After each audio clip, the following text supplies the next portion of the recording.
Assalamualaikum warahmatullahi wabarakatuh. Selamat bertemu kembali dalam video pembelajaran kita yang kali ini akan membahas mengenai keselamatan kerja di laboratorium. Laboratorium merupakan perangkat penunjang pelaksanaan pendidikan di jurusan dalam pendidikan akademik dan profesi. Laboratorium merupakan tempat melaksanakan kegiatan percobaan dan penelitian. Berikut adalah gambar Laboratorium Kimia Organik di Fakultas MIPA Universitas Jember. Sebelum memasuki laboratorium, perlu kiranya bagi para mahasiswa ataupun praktikan yang akan bekerja di laboratorium mengetahui dulu apa itu peraturan umum di laboratorium. Seperti yang telah Anda ketahui semua, mungkin sejak Anda berada di sekolah menengah atas, Anda sudah diperkenalkan dengan peraturan umum di laboratorium. Di antaranya, tidak makan dan minum di laboratorium, tidak memipet dengan mulut secara langsung, tidak diperkenankan bekerja di lab sendirian, gunakan peralatan pelindung, jas lab, kacamata, sarung tangan, dan tidak boleh merokok di dalam laboratorium. Buang sisa bahan kimia secara benar, jaga kebersihan lab, dan tidak bercanda dengan teman saat Anda bekerja di laboratorium. Beberapa peralatan keselamatan kerja diantaranya jas lab, sarung tangan, pelindung mata atau kacamata lab, goggles, eye wash fountain, pembersih mata, safety shower, pembasuh tubuh, respirator, masker, alat pemadam kebakaran, fire blankets, tangga, karet penghisap atau ball pipet, dan juga tanda peringatan keselamatan dan bahaya. Terkait dengan peralatan keselamatan kerja, dapat kita perhatikan video mengenai beberapa peralatan keselamatan kerja yang umum digunakan di lab saat Anda bekerja di praktikum kimia dasar.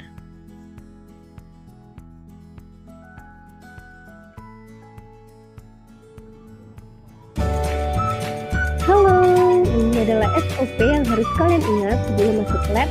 Yang pertama, gunakan jas lab untuk melindungi tubuh. Yang kedua, gunakan masker untuk menghindari menghirup senyawa berbahaya secara langsung. Yang ketiga, gunakan sarung tangan untuk menghindari kontak langsung dengan senyawa berbahaya. Dan yang keempat, gunakan kacamata ketika kalian berhadapan dengan bahan yang berbahaya. Selamat melakukan percobaan. Jika Anda telah mengikuti peraturan umum di laboratorium, maka Anda telah menuju kepada Good Laboratory Practices. Apa itu Good Laboratory Practices? Good Laboratory Practices atau yang biasa dikenal dengan GLP merupakan sederetan prinsip terkait kerangka pembelajaran yang baik di dalam laboratorium. Hal ini meliputi perencanaan, pelaksanaan, monitoring, pencatatan pelaporan, dan juga penyimpanan.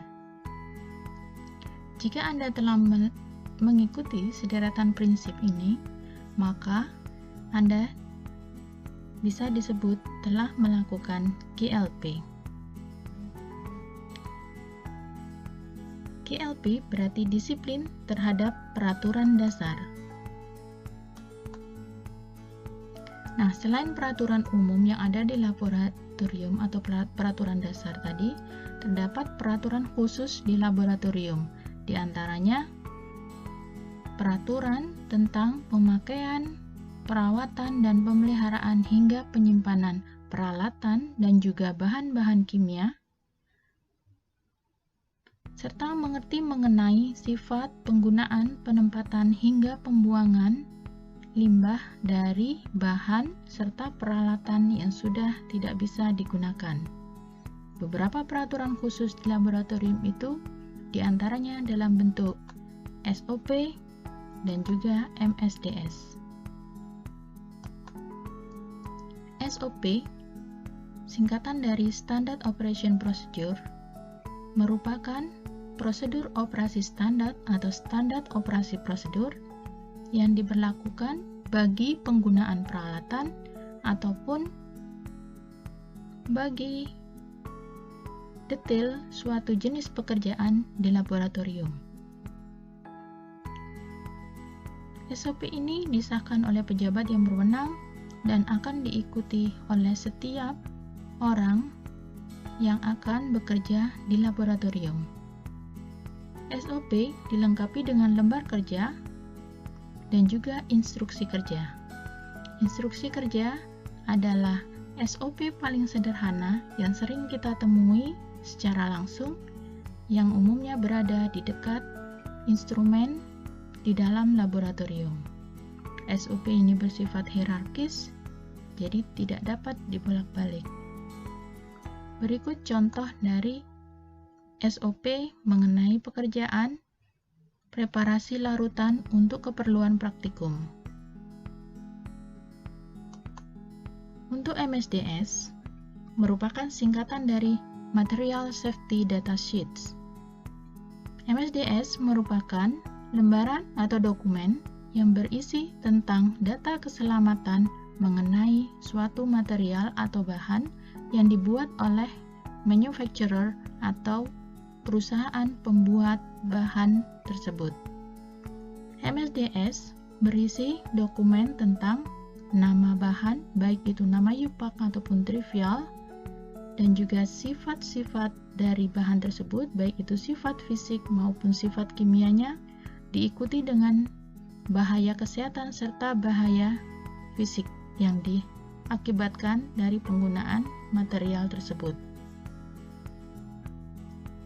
Segala kecelakaan kerja dan bagaimana cara penanganannya, semua risiko kecelakaan kerja tersebut tertuang di dalam MSDS, sehingga jika terjadi kecelakaan kerja akan diperlukan tindakan khusus yang dapat dilihat di dalam MSDS.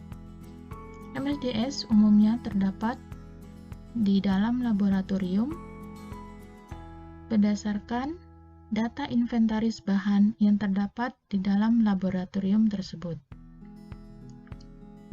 Selain informasi dari MSDS, kita juga bisa mendapatkan informasi tentang keselamatan suatu bahan atau tingkat bahaya suatu bahan dengan melihat label pada botol bahan tersebut.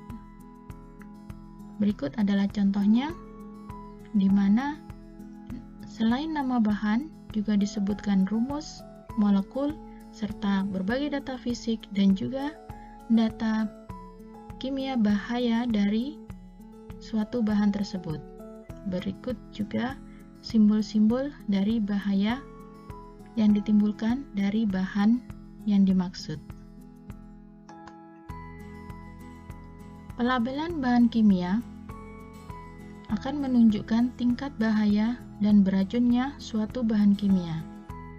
Ada berbagai cara dalam pelabelan bahan kimia, di antaranya yang populer adalah dari NFPA, yaitu National Fire Protection Association, yang memberikan pelabelan bahan kimia berdasarkan warna dan juga penomoran berdasarkan tingkat bahaya dan racunnya.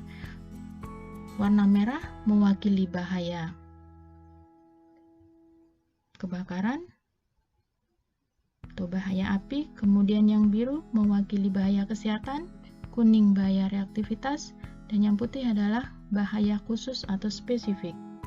Sedangkan penomoran merupakan tingkat bahaya dari suatu bahan tersebut, mulai dari yang minimal, kemudian ringan, moderat, serius, dan juga ada tingkat ekstrim. Sementara itu ada pelabelan bahan kimia lainnya yang menggunakan simbol gambar disertai dengan keterangan. Biasanya dibuat oleh US.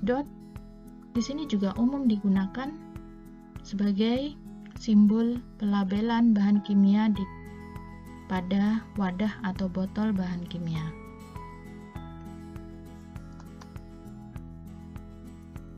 Bahaya bahan kimia dapat masuk ke dalam tubuh melalui berbagai cara, di antaranya inhalasi atau pernafasan, absorpsi melalui kulit, lewat mulut, kontak mata langsung, dan melukai kulit secara langsung. Selain efek langsung yang bisa ditimbulkan dari penggunaan bahan kimia sehingga mengenai tubuh ini, terdapat juga bahaya bahan kimia akibat efek akut dan kronis. Di antaranya adalah karsinogenik dari penggunaan bahan kimia seperti benzen, kemudian bahaya dari bahan kimia yang beracun, dan juga membahayakan sistem reproduksi dan gangguan pertumbuhan janin atau yang biasanya disebut dengan efek teratogenik. Jadi, penggunaan bahan kimia perlu ditingkatkan kesadarannya serta pengetahuannya mengenai risiko kerja yang ditimbulkan agar tingkat keselamatan saat bekerja di laboratorium tetap terjaga. Selain penggunaan bahan kimia, penggunaan glassware atau peralatan gelas juga sering digunakan di dalam pekerjaan laboratorium, sehingga penanganannya perlu sangat berhati-hati, mulai dari penempatan, penggunaan, pembersihan, serta pembuangan peralatan gelas yang sudah rusak atau tidak bisa digunakan harus sesuai dengan peraturan yang ada atau SOP yang telah tersedia di laboratorium. Penyimpanan bahan kimia umumnya juga dikelompokkan berdasarkan sifat fisiknya. Dia berupa padatan, dikelompokkan berdasar dengan yang sama-sama padatan, begitu juga yang cairan dan juga gas. Salah satu hal yang umum dan sederhana sebenarnya, namun dianggap sepele dan sering diremehkan adalah bagaimana cara mentransportasikan bahan kimia dari satu tempat ke tempat lainnya. Memindahkan tabung gas tidak dengan cara digelundungkan ataupun diangkat bersama teman lainnya, namun sebaiknya seperti dalam gambar menggunakan hand forklift atau manual hidrolik, dan juga memindahkan bahan kimia menggunakan keranjang atau wadah, tidak memegangnya secara langsung menggunakan tangan. Hal ini selain untuk melindungi diri Anda sendiri dan juga untuk orang lain di sekitar Anda. Begitupun saat Anda bekerja di laboratorium, gunakanlah pipet dengan karet penghisap atau ball pipet untuk memindahkan bahan dari satu wadah ke wadah lainnya. Salah satu hal yang penting lagi dalam laboratorium kimia adalah penggunaan fume hood. Fume hood umum dikenal di Indonesia sebagai lemari asam. Padahal dari unsur katanya, fume hood merupakan lemari asap. Namun kedua istilah ini berkaitan dan sama benarnya, di mana pada umumnya yang digunakan atau yang dimasukkan ke dalam lemari ini adalah asam atau asam organik yang sangat volatil, mudah menguap, sehingga umumnya dikenal dengan lemari asap ataupun lemari asam. Namun lemari asam lebih populer digunakan di Indonesia. Nah, bagaimana cara kerja yang benar dalam penggunaan fume hood ini? Semua peralatan dan bahan kimia sebaiknya diletakkan di dalam fume hood dengan jarak minimal dari pinggir pintu lemari asam adalah 10 cm. Hal ini untuk menghindari terjadinya letupan ataupun cipratan dari reaksi yang terjadi dalam chamber.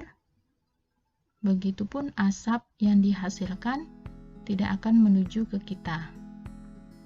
Penggunaan tinggi dari kaca penutup lemari asam disarankan 3/4 dari tinggi lemari asam.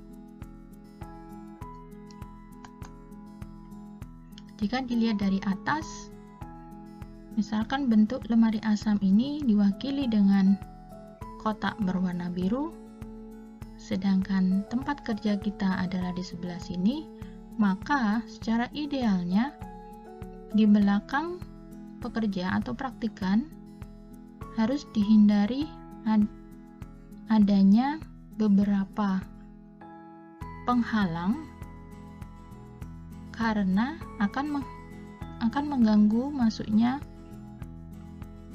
angin atau udara untuk tertarik ke lemari asam. Jika di belakang praktikan ini penuh sekali dengan bahan ataupun peralatan ataupun lemari, maka sirkulasi udaranya tidak bagus.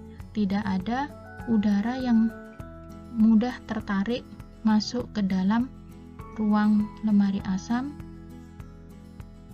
untuk meningkatkan efektivitas dari penguapan atau penarikan asap menuju ke cerobong asap.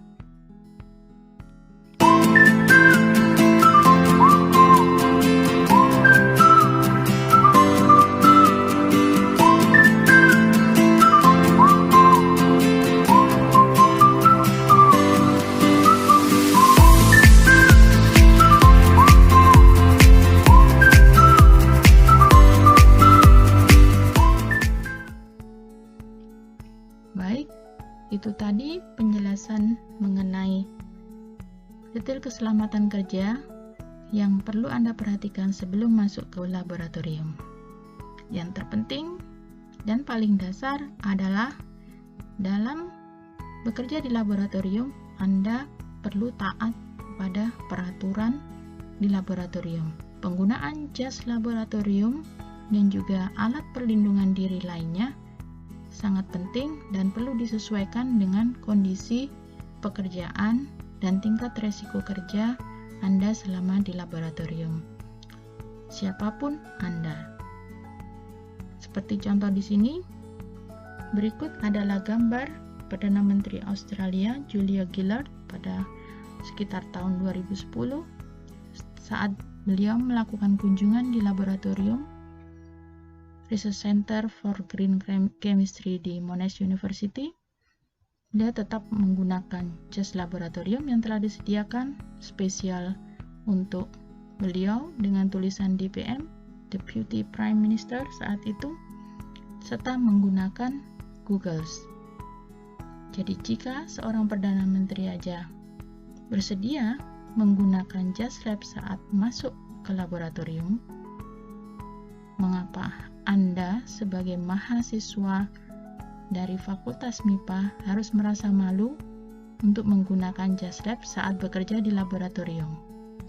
Jadi, berbanggalah Anda perlu menggunakan perlengkapan diri untuk melindungi diri Anda sendiri dan juga orang lain saat bekerja di laboratorium. Perhatikan saat Anda menggunakan api telanjang di laboratorium, berhati-hatilah karena banyak senyawa atau bahan kimia yang mudah meledak dan mudah terbakar di laboratorium.